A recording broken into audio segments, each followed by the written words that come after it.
오늘 말씀은 북이스라엘의 멸망에 대한 그러한 말씀입니다. 왜 북이스라엘이 멸망하였을까요?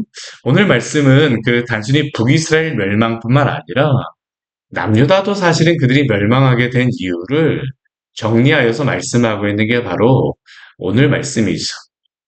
북이스라엘의 마지막 왕은 오늘 우리가 보았던 것 같이 호세아라고 하는 그러한 왕입니다. 그런데 호세아 가장 마지막 왕이 멸망하게 된 그러한 이유를 우리에게 설명하는 말씀을 그 이유를 우리에게 말씀하고 나서 그 뒤에 이스라엘이 멸망하게 된 북이스라엘이 멸망하게 된 또한 남유다가 하나님 앞에서 또한 멸망하게 된 이유를 우리에게 설명하고 있습니다. 일단 1절부터 6절까지에서는 호세아가 호세아 때에 멸망하게 된 이유를 우리에게 설명하는데 이것만으로는 정치적인 문제 때문에 멸망한 것처럼 보이기도 해요. 먼저 우리 1절 말씀을 보게 되면 유다의 왕 아하스 제12년에 엘라의 아들 호세아가 사마리아에서 이스라엘 왕이 되어서 9년을 다스렸다고 말씀하고 있습니다. 9년의 시간, 마지막 그 왕이었던 북이스라엘 왕 호세아는 9년을 다스렸습니다. 그는 여호와 보시기에 악을 행하였어요. 그러나 이 호세아 같은 경우는 한 가지 다른 북이스라엘 왕들과 다른 특징적인 것은 무엇이냐면 다만 그전 이스라엘 여러 왕들과 같이 하지는 아니하였다라고 이야기를 하고 있습니다. 그전 이스라엘 왕들 같은 경우에 항상 그 뒤에 보게 되면 이 통치의 그러한 정리들을 할 때 여로보암의 길로 행하여 정직하지 못하고 여로보암의 길로 행하여 악을 행하였더라 이런 말씀이 나오는데 오늘 이 호세아 같은 경우에는 여호와 보시기에 악을 행하였지만 그전 이스라엘 왕들과 같이 하지는 아니하였습니다. 여로보암의 그 길을 행하였는지 행하지 아니하였는지 모르겠지만 이 말씀만 보게 되면 호세아 같은 경우에는 여로보암의 길로 행하지 않은 것처럼도 보입니다. 그렇다라는 것은 이 금송아지 그 신앙이 아닐 수도 있다라는 것이죠. 이전 왕들과 같이 이렇게 악을 행하지는 않았어요. 그러나 분명한 것은 무엇이냐면 그가 여호와 보시기에 악을 행하였다입니다. 그러면 왜 호세아가 호세아 때 가장 마지막 그러한 때가 될 수밖에 없을까요? 우리 3절 이후의 말씀을 보게 되면 그의 정치적인 실수를 우리가 볼 수 있어요. 우리 3절 말씀 보게 되면 아수르 왕 살만에셀이 올라왔습니다. 그때에 호세아가 이 살만에셀에게 종이 되어서 이제 조공을 바치기로 하였습니다. 그러니까 이제 식민지 나라가 되었다라는 것이죠. 아수르 왕에게 이제 조공을 바치는 것, 조공 국가가 되어진 것이죠. 봉신왕이 되어진 것입니다. 자기 어떤 독립적인 그러한 국가로서의 왕으로서보다는 아수르 왕 살만에셀의 밑에서 하나의 조공을 바치는 그러한 왕으로서의 그 역할밖에 하지 못하였다라는 거죠. 근데 우리 4절 말씀해 보면 어떻습니까? 그가 이러한 조공국으로서 행동을 하다가 어느 정도 시간이 지났을 때에 애굽의 왕 소에게 사자를 보냅니다. 왜 보냈습니까? 아수르에게서 독립하기 위해서입니다. 아수르 대신에 애굽을 붙잡은 겁니다. 애굽의 왕 소에게 사자를 보내서 나를 도와달라고 이야기를 하는 것이죠. 당신이 나를 도와주게 되면 내가 더 이상 이제 아수르 왕에게 조공을 바치는 것이 아니라 지금 이 시대는 이 북쪽에 있는 바벨 아수르와 이러한 북쪽의 메소포타미아 왕조와 지금 애굽의 그러한 왕조가 지금 부딪히고 대립하고 있는 겁니다. 그런데 분명히 아수르 왕조가 더 강함에도 불구하고 이 북쪽의 왕조가 더 강함에도 불구하고 이 북이스라엘 호세아가 내가 당신의 편에 서겠습니다 라고 이야기를 하니까 애굽 왕은 어떡할까요? 좋죠. 아 그래 우리가 함께 하게 되면 분명히 아수르한테 대항할 수 있을 거야. 도움을 주겠다고 약속을 한 것입니다. 근데 문제는 무엇일까요? 아수르 왕에게 조공을 바치지 아니하였는데 이 애굽 왕 소가 이 호세아를 도울 수가 없던 겁니다. 그만큼 힘이 되어지지 않았어요. 결국엔 어떻게 하냐면 아수르 왕이 호세아가 배반한 것을 보고 그를 잡아다가 감옥에 붙잡아 두게 되죠. 그뿐만 아니라 아수르 왕이 올라와서 이 북이스라엘 전역을 다 다녔습니다. 우리가 어제까지의 말씀을 보게 되면 이 이스라엘 지역까지 다니고 우리 지도로 다 보게 되면 여기 요 산지 지역이 있는데, 요 지역이 에브라임 산지라고 이야기를 하면 되고, 에브라임 산지로 이걸 볼록 튀어나왔거든요. 요 산지 같은 경우에는 아수르가 자신들의 뭐 병거라든가 말을 가지고 이게 여기에 다니기가 힘든 겁니다. 이 지역은 해발 뭐 700m, 800m, 그냥 뭐 이 평지가 그러한 정도니까 여기를 올라오기가 힘듭니다. 그러니까 이 아수르가 점령하지 못하였었는데, 이때에는 아수르가 올라와서 이 북이스라엘 지역을 다 점령하였습니다. 오직 무엇만 남았었냐면 사마리아만 남았습니다. 근데 사마리아라고 하는 이 성 자체가 이게 그 아주 이게 그 처전의 그러한 성이었기 때문에, 산으로 이렇게 볼록 튀어나온 그러한 성이었기 때문에 이 사마리아는 쉽게 점령하기 어려웠던 것이에요. 그래서 아수르도 이곳에 점령하지 못하고 3년 동안 에워싸면서 그곳을 점령하려고 했었죠. 그런데 어떻게 됩니까? 우리 7절 말씀에 보게 되면, 아무리 뭐 그렇게 그 사마리아 성이, 사마리아 산이 뭐 천연의 요새라 할지라도 지금 왕이 없는 상태입니다. 호세아는 벌써 붙잡혀 가서 있었거든요. 붙잡혀 가서 있는 상태에서 3년 동안 뭐 저항을 하긴 했지만 결국에는 사마리아가 점령되고 말았습니다. 그리고 결과적으로 이 북이스라엘이 아수르에 끌려가서 그 포로로다 붙잡혀 가게 되어진 것이죠. 이게 멸망의 마지막 모습입니다. 근데 우리가 이 말씀만 보게 되면 무엇처럼 보이냐면, 이스라엘이 북이스라엘이 멸망한 이유가 아수르와 애굽 중에 애굽으로 줄을 잘못 써갖고 멸망한 것처럼 보입니다. 정치적인 그러한 문제 때문에, 이 정치적으로 다 그가 잘못하였기 때문에. 그런데 정말 이 북이스라엘이 정치적인 선택을 잘못해서입니까? 물론 그것도 하나의 이유이긴 합니다. 오늘 이 호세아 같은 경우에는 이전의 왕들과 같이 이렇게 범죄하진 아니하였다라고 분명히 성경이 기록하고 있습니다. 정치적인 그러한 문제가 더 큰 것처럼 보입니다. 그러나 이것은 하나의 마지막의 도구였을 뿐이지, 실제로 다 북이스라엘이 멸망한 이유는 무엇일까요? 오늘 그 7절 이후의 말씀에 보게 되면 정치적인 문제가 아니라 이스라엘이 그 멸망한 이유는 하나님 앞에서 하나님을 섬기는 신앙에서 벗어났기 때문에, 떠났기 때문이라는 것을 분명하게 우리에게 말씀하고 있습니다. 그들이 그러면 하나님 앞에서 범죄했던 이유가 무엇일까요? 우리 7절 말씀을 보게 되면 이렇게 분명히 말씀하고 있죠. 우리 같이 한번 읽어볼까요? 이 일은 이스라엘 자손이 자기를 애굽 땅에서 인도하여 내사 애굽의 왕 바로의 손에서 벗어나게 하신 그 하나님 여호와께 죄를 범하고 또 다른 신들을 경외하며. 왜 그들이 멸망하였습니까?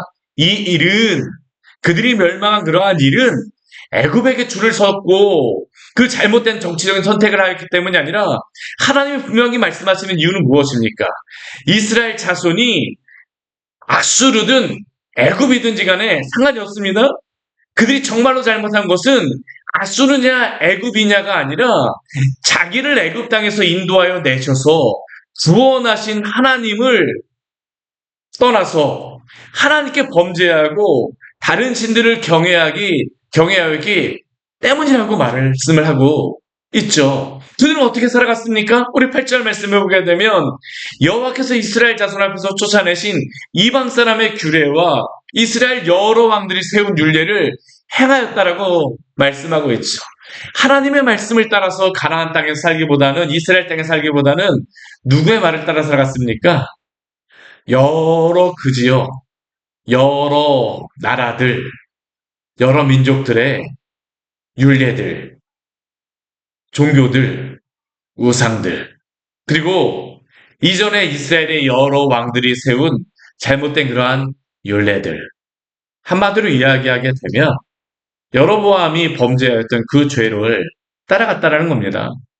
이들이 범죄한 이유는 정치적인 문제가 아니라 하나님으로부터 떠났기 때문이라고 성경은 우리에게 분명히 말씀하고 있습니다.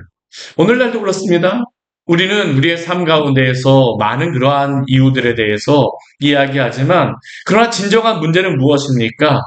하나님을 벗어난 것이 바로 진정한 문제라고 우리에게 말씀하고 있죠. 로마서 말씀에서 말씀하고 있는 것이 무엇입니까? 헬라인이나 유대인이나 모두 다 죄인이어서 하나님으로부터 떠나 있다는 겁니다.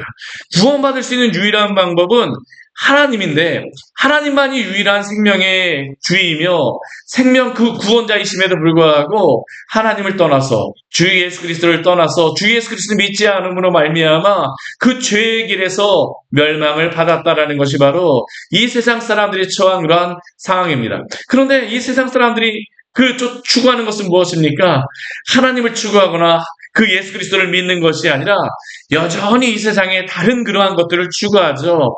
이전에는 바알을 섬겼었는데, 이전에는 여로보암의 그러한 그 금송아지를 섬겼었는데 바알로 다 돌아가고 아세라로 돌아가고 아세라나 바알에서 다시 금송아지로 돌아가고, 이게 우리가 북이스라엘에서 보았던 그러한 죄 아닙니까? 근데 오늘날도 그렇다라는 겁니다.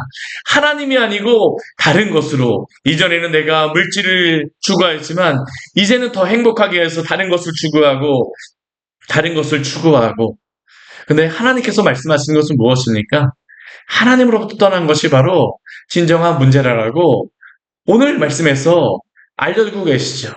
모든 사람들의 죄의 문제가 바로 여기에 나타나 있는 것입니다. 이 이스라엘 백성들이 모습을 한번 보십시오. 이들이 하나님께 어떠한 죄를 범하였습니까? 이스라엘의 자손이 점차로 불의를 행하여 하나님을 떠났기 때문에 의로운 것을 행할 수가 없습니다. 불의를 행할 수밖에 없죠. 죄악된 그러한 행동을 할 수밖에 없었다는 겁니다. 그들의 삶에서는 어떻습니까? 여호와를 배역하여서 온갖 우상 숭배의 그러한 길을 따라가게 되죠. 우리가 어제 아합의 그러한 모습을 봤었는데, 아합의 모습이 바로 이 북이스라엘 가운데서 이루어졌던 그러한 모습입니다. 모든 성읍의 망대에 그 산당을 세우고, 견고한 성에 이르도록 산당을 세우고, 우리 10절 말씀을 보게 되면 산 위와 푸른 나무 아래에 목수상과 아세르상을 세우고 모든 산양의 그 산당에서 분향하여서 여호와를 경노하게 하였습니다. 하나님은 어떻게 하셨습니까? 이들에게 분명히 경고하셨었죠.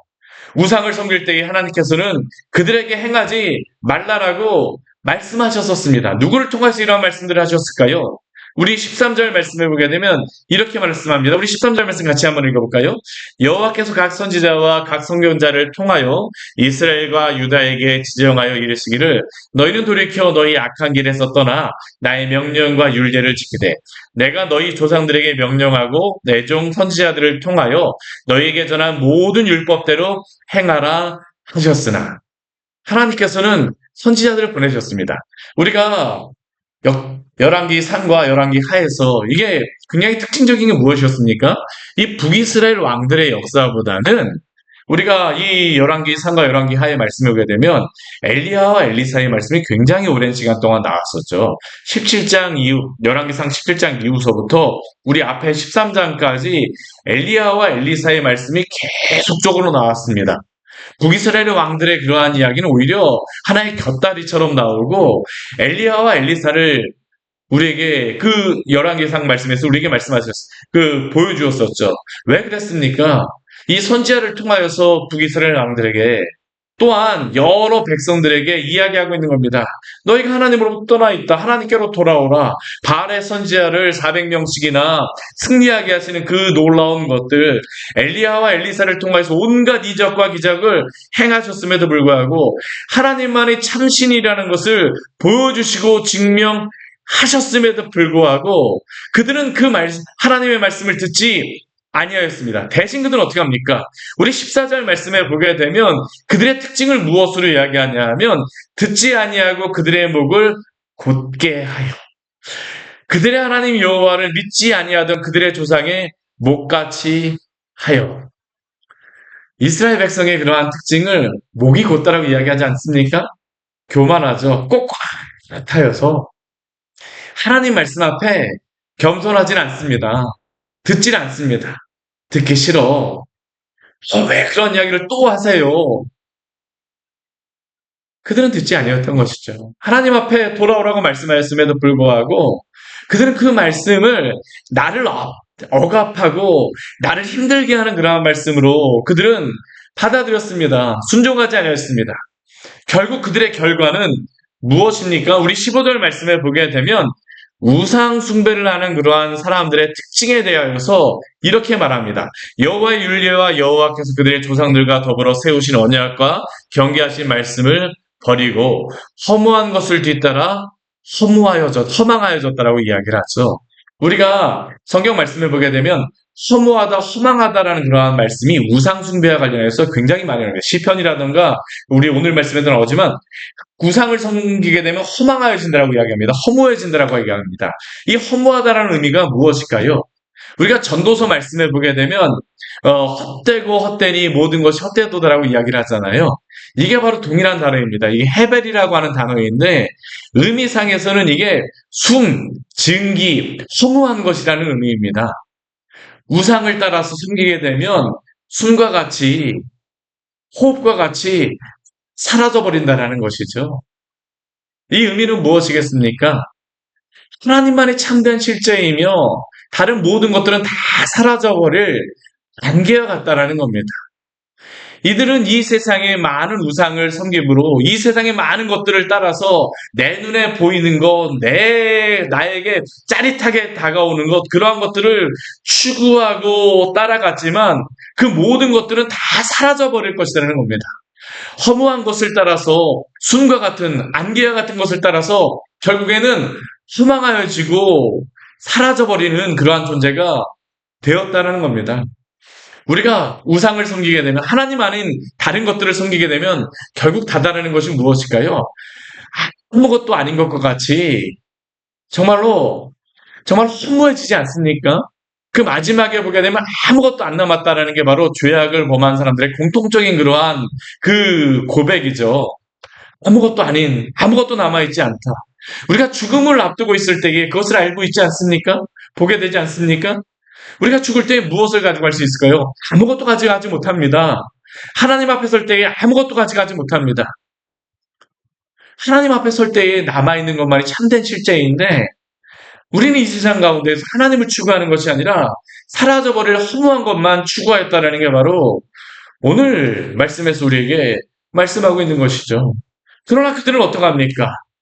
온갖 우상을, 허무한 것들을 추구합니다. 그 뒤에 보게 되면 이제 우상숭배의 구체적인 것들을 이야기하고 있죠. 두 송아지의 형상, 단과 베델에 있었던 그 금송아지, 또한 아세라의 목상, 하늘의 1월 성신, 이 아세라 목상 같은 경우는 바알과 아세라를 이야기하는 것이죠.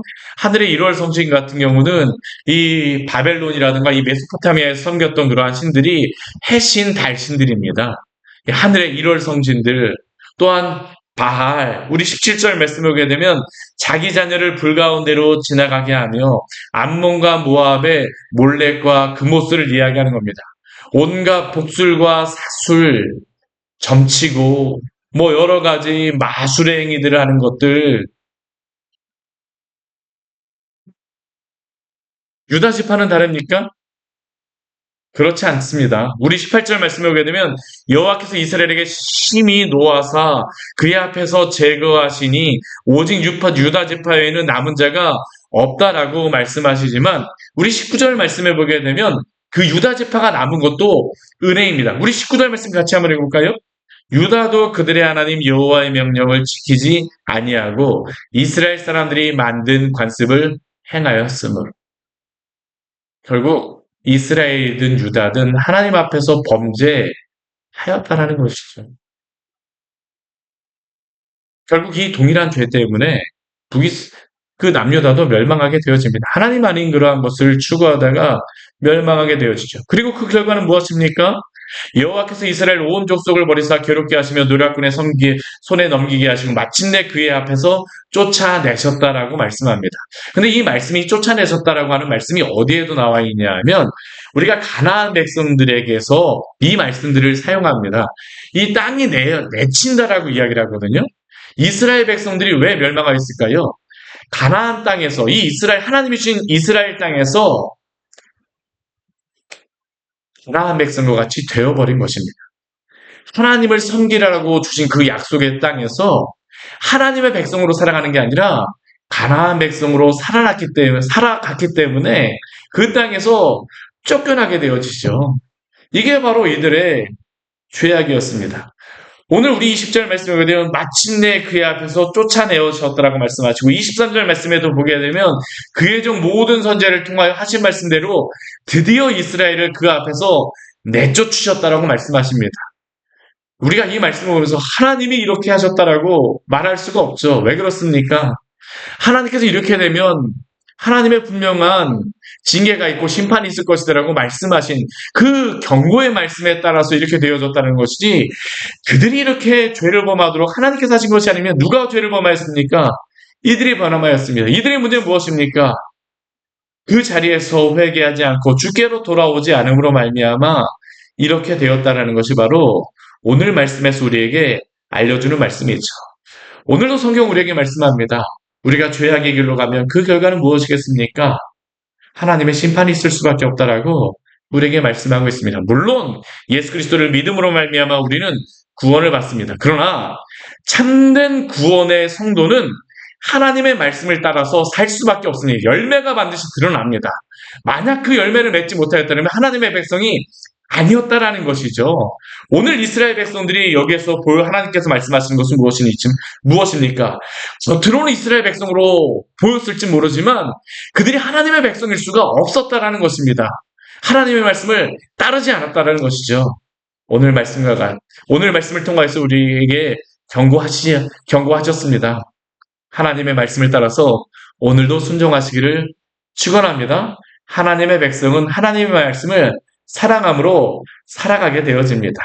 우리를 구원하신 주님의 그 은혜를 따라서 오늘도 그 말씀을 따라서 주 앞에서 기쁨으로 살아가시는 우리 귀한 성도님 되시기를 축원합니다. 하나님만이 참된 실제이십니다. 같이 기도하도록 하겠습니다. 하나님 아버지 오늘 말씀을 통하여서 우리에게 귀한 은혜를 주니 감사를 드립니다. 북이스라엘의 그러한 멸망의 모습들을 오늘 17장 말씀을 통해서 우리에게 알려주셨습니다. 우리는 이 말씀을 보면서 이스라엘 백성들이 정치적으로 잘못된 선택을 하고 어떠한 세상적인 잘못된 그러한 결정들을 해서 그 이스라엘 백성들이 멸망하였다고 생각할 수도 있지만 그러나 성경은 철저하게 이들이 멸망한 이유는 참된 구원이신 참된 생명이신 하나님을 떠나 그들이 다 그 생명이 아닌 곳으로 달려갔기 때문이다라고 우리에게 말씀합니다. 하나님 아버지 우리를 구원하신 주 예수 그리스도를 떠나 우리가 하나님 아버지 이 세상에 어디로 갈 수 있겠습니까? 하나님 우리를 구원하신 이유는 그리스도 안에서 성령 안에서 살라라고 우리를 부르신 줄 믿사오니 주님 우리가 이 세상의 것들을 추구하며 살아가는 것이 아니라 온전히 그리스도 안에서 오늘도 살아가게 하여 주시옵소서.